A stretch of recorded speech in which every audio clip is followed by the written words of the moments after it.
Hey guys, मेरा नाम आशीष रंजन है और मैं आप सभी को मेरे चैनल करेंट फॉर करेंट में स्वागत करता हूं। आज हम लोग 7 जुलाई 2020 के कुछ करेंट अफेयर के बारे में बातें करेंगे। चलिए आज का पहला करेंट अफेयर देखते हैं क्या है। People liberation army pull back from the Galwan clash site. Disengagement जो हुआ है ये जब डोभाल और वैंग यांग जो वहाँ के फॉरेन मिनिस्टर हैं उन्होंने फ़ोन पे बात की है। कुछ टेंट स्ट्रक्चर जो वहाँ पे बना लिए गए थे गलवान क्लैश के बाद चाइनीज़ लोगों की तरफ से, वो भी हटा दिया गया है और वो लोग कुछ किलोमीटर पीछे गए हैं। बट इसका कोई वेरिफिकेशन नहीं है कि वो कितने किलोमीटर पीछे गए हैं या वो कितने किलोमीटर अभी तक आगे भी बढ़ रहे हैं, या कोई भी अभी तक वेरिफिकेशन नहीं है। ये वेरिफिकेशन जब भी आएगी जब हम लोग ग्राउंड रियलिटी पे चेक करेंगे कि अभी क्या हो रही है क्या नहीं हो रही। ये हमारे सेना हमें बताएंगे कि अभी तक उन्होंने कितने किलोमीटर तक पुल बैक किया है।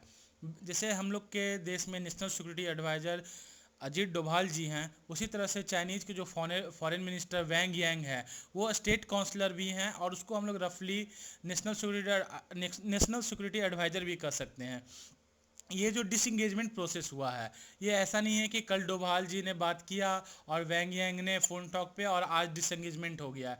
ऐसा नहीं है। हम लोग के इंडियन आर्मी के जो ऑफिसर लोग हैं वो 3 राउंड ऑफ टॉक ऑलरेडी कर चुके हैं, जिसमें जो जून 30 का जो टॉक था, कॉप कमांडर लेवल की जो टॉक थी, उसमें एग्री कर लिया गया था कि हम दोनों पार्टी डी एस्केलेट करेंगे। पहले फ्रंट एंड पे जो कि फेस टू फेस जहाँ पे चल रही है टकरार, और उसके बाद हम लोग डेप्थ एरिया में अभी डिसंगेज करेंगे।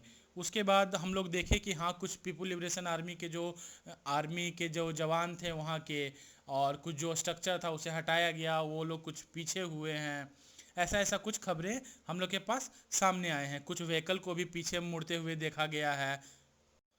और जो पैंगोंग सो है वहाँ पे भी कुछ टेंट को रिमूव किया गया है। वो लोग पीपुल लिबरेशन आर्मी जो फिंगर 4 पॉइंट तक पहुँच गए थे वो भी कुछ पीछे गए हैं फिंगर 4 पॉइंट तक। क्योंकि अगर हम लोग स्टेटस क्वा की बात करें तो इंडियन आर्मी फिंगर पॉइंट 4 तक पहले पेट्रोलिंग करती थी और चाइनीज़ आर्मी पेट्रोलिंग 8 तक करती थी, फिंगर पॉइंट 8 तक करती थी। तो अगर हम लोग ऐसे तो लाइन ऑफ एक्चुअल कंट्रोल को एक लाइन माना जाता है, बट अगर हम देखें कि इंडियन आर्मी पे फिंगर 4 तक ही पेट्रोलिंग करती है और चाइनीज आर्मी फिंगर 8 तक ही करती थी पहले, ये ये जो स्टैंड ऑफ है उससे पहले की बात है। तो ऐसे देखा जाए तो बेसिकली 2 लाइन ड्रॉ हो रही है लाइन ऑफ एक्चुअल कंट्रोल की। लेकिन अभी क्लैश के समय क्या हुआ था कि चाइनीज़ आर्मी हम लोग के फिंगर 4 तक पहुंच गई थी और वो बैक ऑफ नहीं कर रही थी वहां से। इंडिया का जो क्लेम है लाइन ऑफ एक्चुअल कंट्रोल का वो फिंगर 8 तक है। और हमारे देश के जो मिनिस्ट्री ऑफ एक्सटर्नल अफेयर हैं उनके जो स्टेटमेंट जो रिलीज किए हैं, जो वो स्टेटमेंट रिलीज किए हैं, उसमें उसमें उन्होंने कहा है कि दोनों साइड ने एग्री किया है कि हम डिसंगेज करेंगे, फेज मैनर में डिसंगेज करेंगे, पूरे तरह से हम रिस्पेक्ट करेंगे और ऑब्जर्व करेंगे लाइन ऑफ एक्चुअल कंट्रोल को। ऐसा कोई भी एक्शन हम लोग एक तरफा नहीं लेंगे जिससे स्टेटस क्वा में कुछ चेंज आए, और हम लोग साथ काम करेंगे, ऐसा कोई भी इंसिडेंट फ्यूचर में कभी नहीं हो और पीस और ट्रैंक्विलिटी हम लोग मेंटेन करके रखें। तक चाइना के स्टेटमेंट की बात है, उन्होंने कहीं भी एलएसी शब्द का उपयोग नहीं किया है। उन्होंने कहा है, जो चाइनीज स्टेटमेंट है उसे मैं पढ़कर आपको बताता हूँ। Chinese statement emphasized on the two countries provide each other with the development opportunity and pay the great attention to the current complex situation facing China-India bilateral relation. Also told Chinese, India can work with China to guide the public opinion in the right direction, keep advanced bilateral exchange and cooperation, and avoid the amplifying the differences. इस statement से हम ये clearly देख सकते हैं जो India ने foreign direct investment को गवर्नमेंट रूट के थ्रू कर दिया, डायरेक्ट रूट को बंद किया।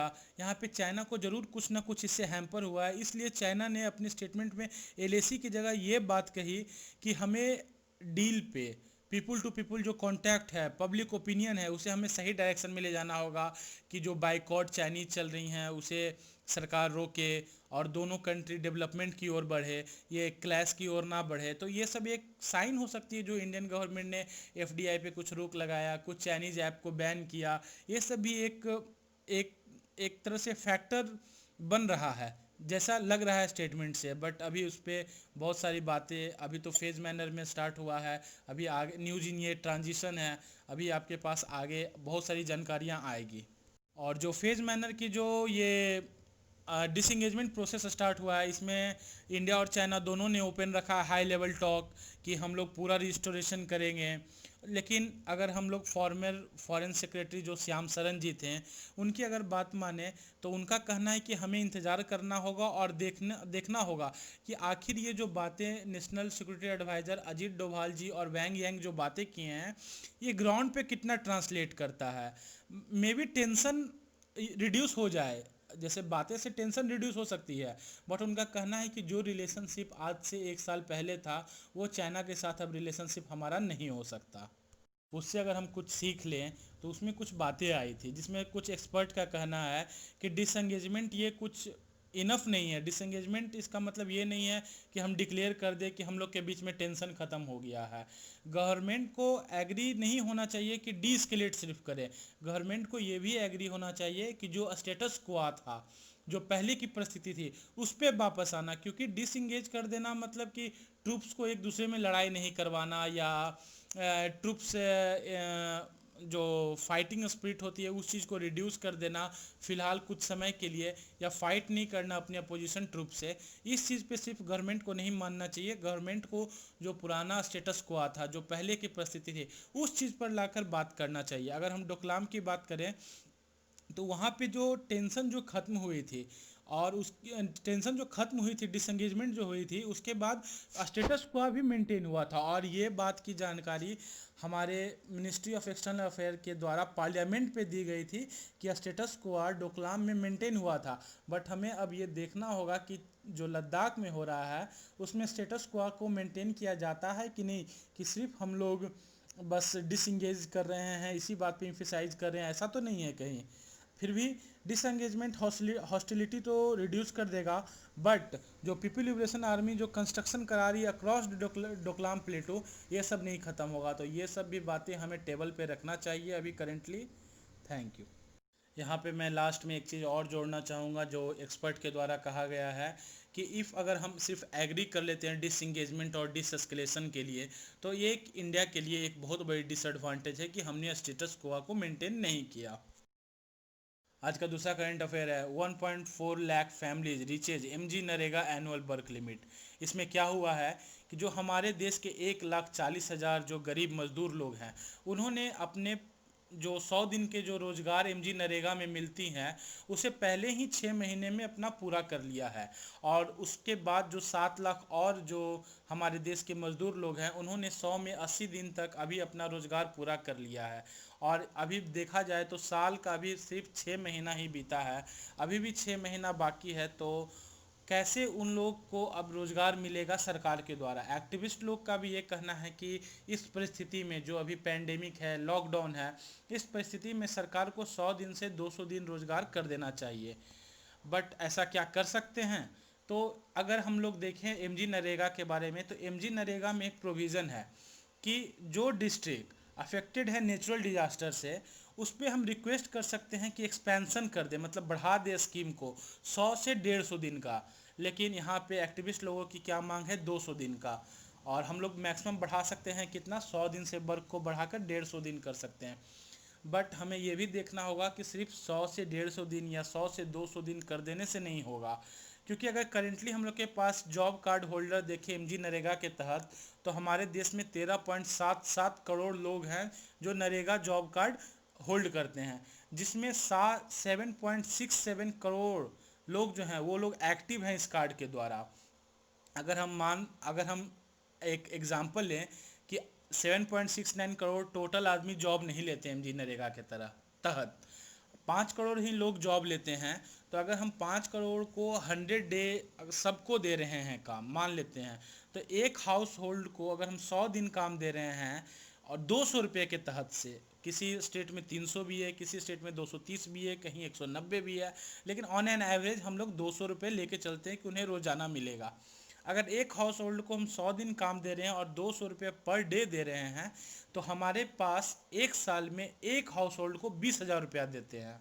अगर 5 करोड़ आदमी अगर इस चीज़ से जॉब लेते हैं, तो पूरे साल में हमें 1 लाख करोड़ बांटना होगा। और अगर हम लोग एमजी नरेगा का जो पैकेज देखें, वो 61,000 करोड़ का था इस वित्तीय वर्ष के लिए, जो बजट में लागू किया गया था। बट जो 20 लाख करोड़ आत्मनिर्भर जो पैकेज हुआ था, उसमें 41,000 करोड़ और जोड़ दिया गया था हमारे फाइनेंस मिनिस्टर निर्मला सीतारमन के द्वारा। तो टोटल मिलाकर 1 लाख करोड़ हुआ था। और जो भी हम 5 करोड़ लोगों को अगर सबको जॉब दे रहे हैं तो 1 लाख करोड़ रुपया पूरे उसका बजट को यूटिलाइज कर रहे हैं। लेकिन अगर हम 100 से 150 दिन भी अगर वर्क को बढ़ा दे रहे हैं, या जो एक्टिविस्ट की बात है कि हमें 200 दिन कर दीजिए, अगर हम वो कर देते हैं तो ये एक बिग प्रॉब्लम आ सकती है। तो इसके लिए सरकार को देखना होगा। और प्रधानमंत्री जी ने एक अभी गरीब कल्याण योजना या गरीब रोजगार योजना लॉन्च किए हैं। ये भी एक बहुत अच्छी मूव है सरकार के द्वारा। आगे इस पे देखते हैं कि क्या बातें होती है। और कुछ लोगों को ये भी कहना है कि जो एमजी नरेगा पर हाउस होल्ड जॉब जो देती है, उसे पर इंडिविजुअल कर देना चाहिए। अगर हम आंध्र प्रदेश का एग्जांपल ले तो आंध्र प्रदेश में जॉब डिमांड एमजी नरेगा के अंदर इस समय दुगना हो गई थी। और जो सरकार के पास मेजर इनपुट होती है एमजी नरेगा के अंदर तहत काम देने का, वो कंस्ट्रक्शन साइट होती है। और इस पेंडेमिक और लॉकडाउन के समय में कंस्ट्रक्शन साइट बिल्कुल कोलैप्स कर चुकी है। ये एक बहुत बड़ी प्रॉब्लमेटिक सिनेरियो आ गई है सरकार के समय भी, कि हम गरीब मजदूरों को रोज़गार कहाँ दें, कैसे करें। इसकी मेंटेनेंस करना एक बहुत बड़ी अभी जिम्मेदारी है। आज का तीसरा करेंट अफेयर है, जिसमें कोरोना वायरस को बताया गया है एयरब्रोन भी है।